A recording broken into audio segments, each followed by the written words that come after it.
I did an interview with Channel 7 yesterday. He's like, you've done this before, haven't you?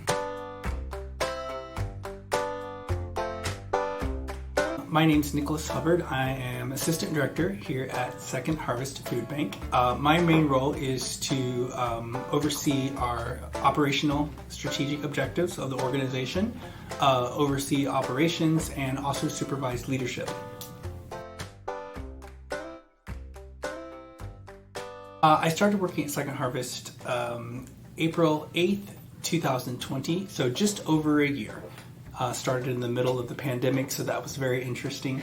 And still haven't worked here yet with the National Guard not here, so that'll be interesting when they do finally leave here in a little bit, what it'll feel like with them not here.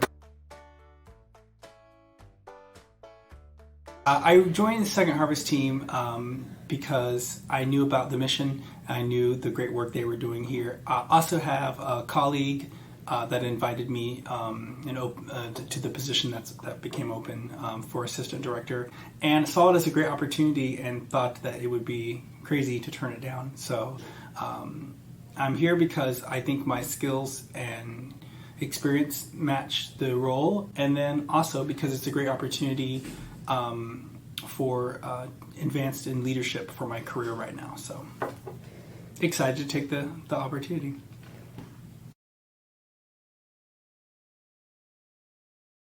My favorite part about working here probably is seeing people receive the food. I think the most exciting part out of that is seeing people receiving so much food. We give food away, but we give it in large amounts. So one of the exciting things to see is to see people's face light up when they see just how much food we're able to give them. Because we do food bank quantities, they're large. But we also want to make sure that our goal is, we're meeting the goal of feeding families, individuals, 3 to 5 days worth of food. And so they're a little surprised because I think they're looking to expect maybe 1 or 2 days worth of food, and we actually give them 3 to 5 days worth of food. So that's really exciting to see that. Some people laugh, some people cry, some people are just happy, and but it's great to see those reactions, and it lets you know every day that you're doing something meaningful and important. Food banks are important because, a couple of different reasons. One, I will say food banks are important because there is a lot of food waste. Less now because of food banks. So one of the ways that we acquire, and many other food banks acquire food, is through rescue.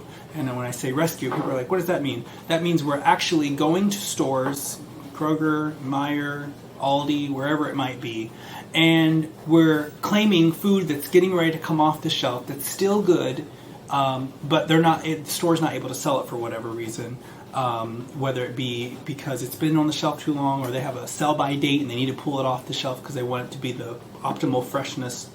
It's still good. So what we do is we go every day of every week. We go out to stores here in Springfield and Clark County, Champaign and Logan County, and we drive our trucks out and we collect food that is coming off the shelf. Even though it's still good, they're not able to sell it. We're able to give it away. So when we bring it back to our warehouse, we freeze it, and once it's frozen, it helps prolong the use by. You can use it longer, and then we give it to our clients, and they're able to use it. The importance of food banks really is about making food accessible to people in the community who wouldn't normally have it. So the food bank can only do so much.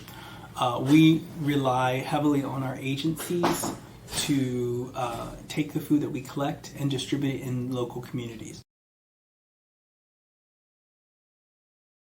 I learned a couple things. One, in particular, I learned how food lasts longer than it says on the date, on the item. Some food can be frozen. Cans last usually a year past their expiration date. And just a lot of other non-perishable foods in particular last longer. And people throw things away because they're like, well, I don't want to use it if it's expired. So just understanding the difference between an expiration date, a sell-by date, and a use-by date. There's also a fresh-by date. I learned how how incredibly important the Feeding America network is to food banks, particularly small food banks, because of the Feeding America network, especially in the COVID year 2020. We were able to receive hundreds of thousands of dollars in funding to support our operations here in Springfield. And one of the things we're really excited about coming up later this year is we'll be welcoming the CEO of Feeding America, Clara Babineau-Fontenot, will be joining us for a special breakfast event that we're holding. And so there'll be more information on that. But just learning how important the network is to food banks, particularly those that are small. So for Men's Health, wellness for employees, some of the things that I do myself. Number one, I like to spend time in quiet meditation, get a chance to remove yourself from everything that's going on in the world and really just sit quietly, think about things, meditate on things. I think that's very important. Every once in a while, I will roll out my yoga mat and do a little stretching. I don't do full yoga poses because it hurts a lot after I do it, which means I probably should be doing it more often. But I do roll out the yoga mat and I just put on some quiet music and either meditate or stretch your body. I try to get enough sleep. A lot of people aren't getting a lot of sleep, and so that's tough. It's tough on the body. So one of the things I try to do is make sure I'm sleeping well. Eating well is important. Don't always do that as well as I want to. Anytime I can have, a healthier option, I try to choose that. Try to also choose water over other drinks whenever. Those types of things I do. And then just encouraging others around me to do the same things. So if I have a friend we're out, I say, hey, let's do this instead of that. And oftentimes it's very contagious. Healthy behaviors are contagious. People often will go along with you. And so those are the things I do.